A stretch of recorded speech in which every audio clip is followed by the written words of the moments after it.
My parents were Southern Baptist missionaries, so I was a little weird for them too. So the first reading is taken from the Gospel of Thomas. Don't know if you're familiar with it. It's one of the Gospels that's not in the New Testament that showed up not that long ago and has a whole other treasure of teachings in it.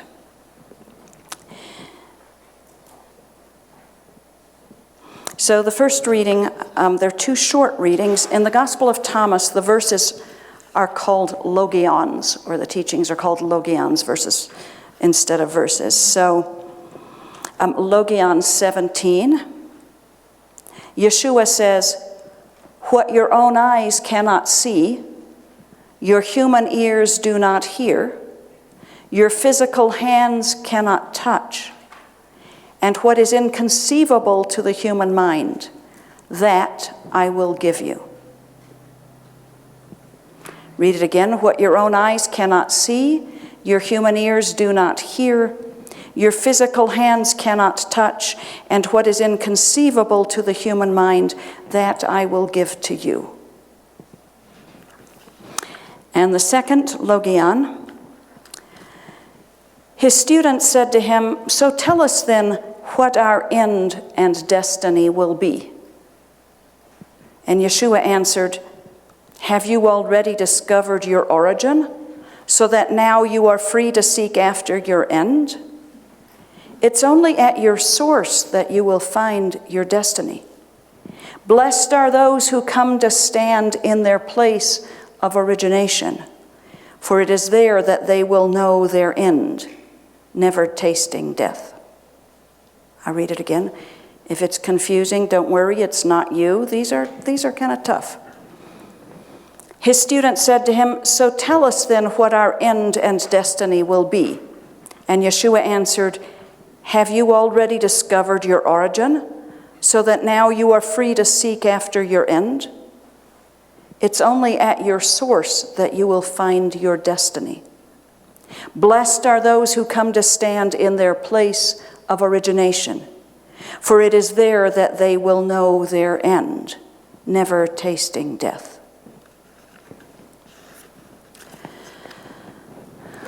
So, my path is that of mysticism. All the major religions have mystical branches. And we mystics would actually say that the religions came out of mysticism. The mysticism was here first. That the founders of all the major religions were mystics.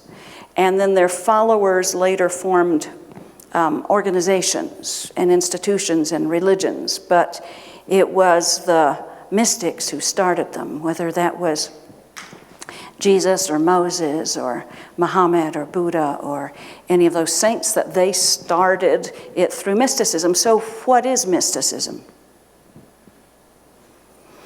Mysticism is the path of a direct experience of the divine, of coming to know the divine directly through personal experience. So when I was coming along, that's what I wanted. I had sat in churches, and my father was a theologian, and I grew up on a seminary campus. And I went, yeah, but.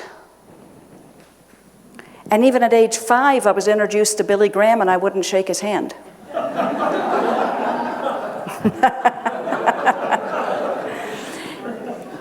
It was something I knew very early on, that there had to be more than I believe and then be good, and then you go to the shiny place. It just intuitively didn't make sense to me. And when I was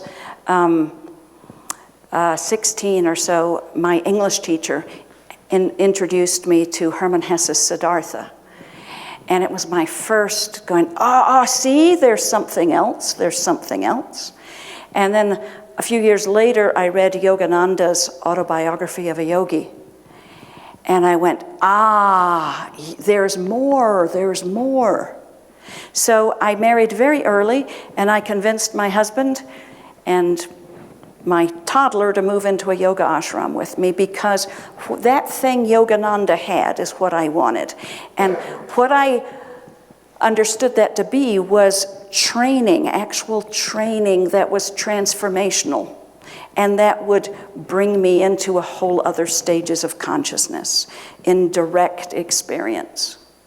So I was in this yoga ashram for a time, and my husband got interested in Sufism, and we went and lived and trained in a Sufi school 24/7 for a year.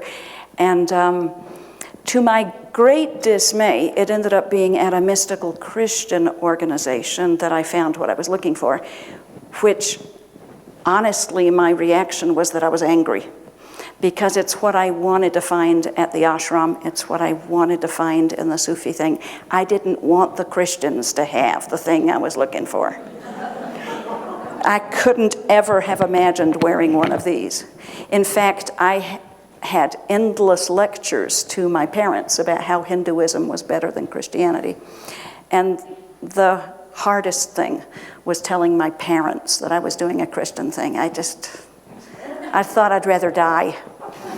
So, but what I found in that organization, it was a mystical Christian school, much like the one I now run, is that they were doing direct one-on-one instruction and teaching of finding the divine at one's source, at the center of one's own being and soul, and coming into that work. And I'd started in the yoga ashram, but I didn't have the one-on-one teaching, and I found that I needed that and wanted that, and it's what I'd hoped to get through the ashram.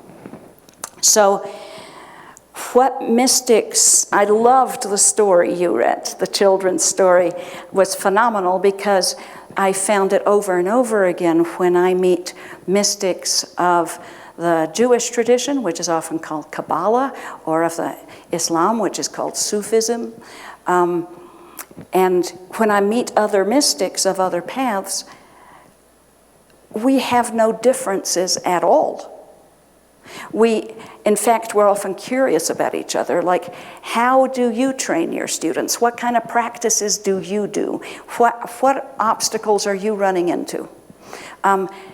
How do you bring people into these experiential places of the divine so they know for themselves firsthand what is God, if that's the term they use, and what is God about? So at this mystical Christian school I first went to, I was questioning them about Jesus, and they said, "What's your issue with Jesus anyhow?"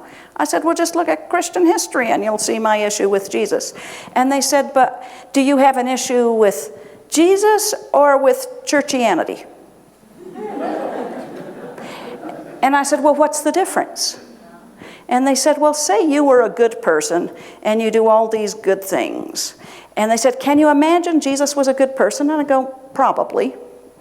And they said, "Well, what if you did all these good things, and then after you die, people say, 'Well, we're with Mother Clare,' and then they go out and do all these horrible things. How would you feel if then people assumed what they're doing is what you were about?" And I went, "Oh, that kind of stings." I didn't have an answer for it. I mean, I even asked them to take the picture of Jesus off their wall. I was really audacious in this. I just couldn't take it.